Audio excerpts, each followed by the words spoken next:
قرآن کا فلسفہ یہ ہے کہ ہر انسان میں، ہر فرد نوع بشر میں جو اپنی ولادت کے وقت مسلم ہوتا ہے، حضور کی حدیث ہے کل مولود یولد علی الفطرہ ابواہ یحودانہ او ینصرانہ او یمجسانہ، ہر بچہ نوع انسانی کا فطرت اسلام پر پیدا ہوتا ہے، وہ فطرت کے اندر وہ ہدایت ودیت ہے۔ اب اگر وہ فطرت بس نہیں ہوئی اور عقل جو ہے وہ صحیح رخ پر کام کر رہی ہے تو ان دو حقائق تک وہ انسان خود پہنچ جائے گا، لیکن ان دونوں حقائق تک پہنچنے کے بعد اب وہ دست بستہ دعا کرے گا کہ اے رب اب مزید ہدایت تو مجھے عطا فرما۔ ایک تو یہ کہ میں کیا کروں کیا نہ کروں، میری عقل اس میں ٹھوکر کھا سکتی ہے،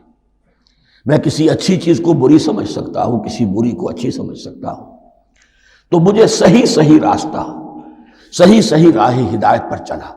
یہ دعا ہے جو انسان کرتا ہے جبکہ وہ ایمان باللہ اور ایمان بالآخرہ تک خود پہنچ چکا ہوتا ہے، اور یہ سمجھتا ہے کہ صحیح زندگی کا رخ یہی ہے کہ جس رب کو میں نے پہچانا ہے کہ وہ اس کائنات کا خالق ہے اور مالک ہے اور رب ہے،